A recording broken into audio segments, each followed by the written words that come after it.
No sculpture of this scale had ever been attempted before. And unlike other statues where stone was specially chosen, here the masons had to use what lay in front of them. There was no room for error. It would be a daunting challenge today, but in the old kingdom of ancient Egypt, the stonemasons didn't even have iron tools. So how did they do it? Dennis Stocks has made a study of ancient Egyptian tools and has recreated them. These are copper chisels that would have been used to cut out the Great Sphinx. This one is a thicker chisel, but it still has a sharp edge to it, which will remain like that even after a lot of work cutting out the stone. The copper chisels were continually resharpened in a production line, so that the stonemasons were constantly supplied. Copper tools were simply hammered on each edge until they were sharp.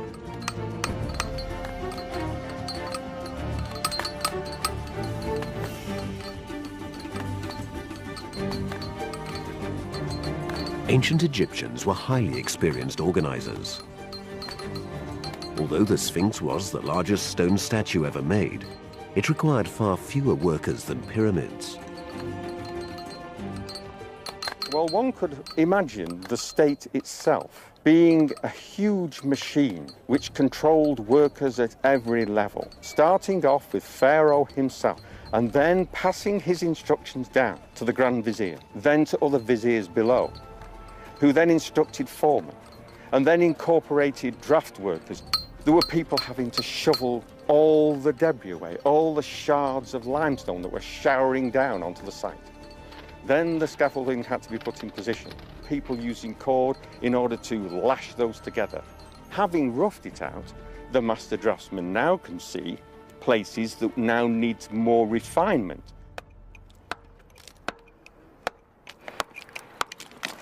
We've got in here, and the soft piece of stone that I was beginning to test out yesterday is about 4 inches here.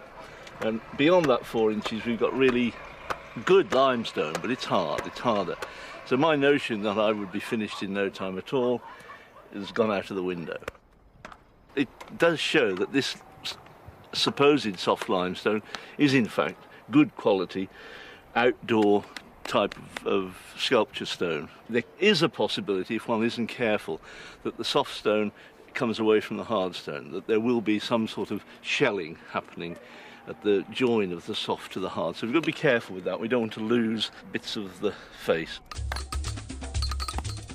The workmen never knew if there were weaknesses hidden in the rock. Tragedy could strike at any moment. As they worked downwards, the quality of the limestone deteriorated. And as they carved the hindquarters, they encountered a fissure.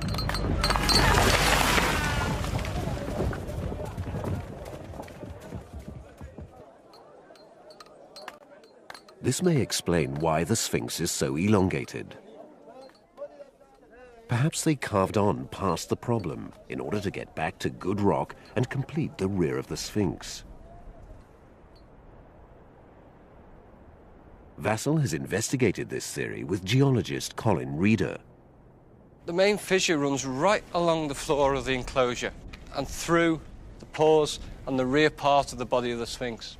People have suggested that it was the presence of this fissure cutting through the limestone that affected the proportions of the Sphinx.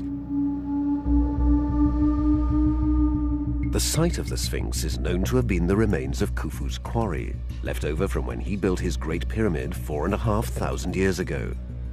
But because mythology is so intoxicating, some geologists have claimed that the Sphinx dates back as early as 30,000 years ago, long before any known civilization on Earth.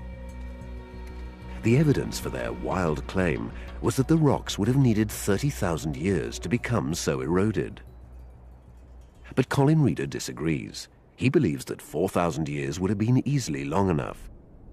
These heavily eroded rocks, these rocks with a rounded appearance, they don't need 36,000 or even 10,000 years worth of rainfall to explain these features. Water running off the plateau is just one of many factors here that could easily weather these rocks in just a few thousand years. You've got abrasion by sand in the higher parts. Chemical weathering is going to be quite an active agent here. The effects of runoff, periodic runoff. All these processes would have combined to produce this scale of weathering. Vassal is satisfied by the geological evidence. There is nothing it has offered up that deflects his belief that the Sphinx was built during the reign of Djedefre, around 4,500 years ago. He believes that he built it to display his power as the son of the most revered god, the sun god Ra. From the beginning of his reign, Djedefre searched for stability, because what does his name mean? Djedefre means I'm the son of Re. And this is extremely strong. From an ideological point of view, the idea was set up. Now we need to show, to act. And maybe the first act of this theoretical idea was building the Sphinx.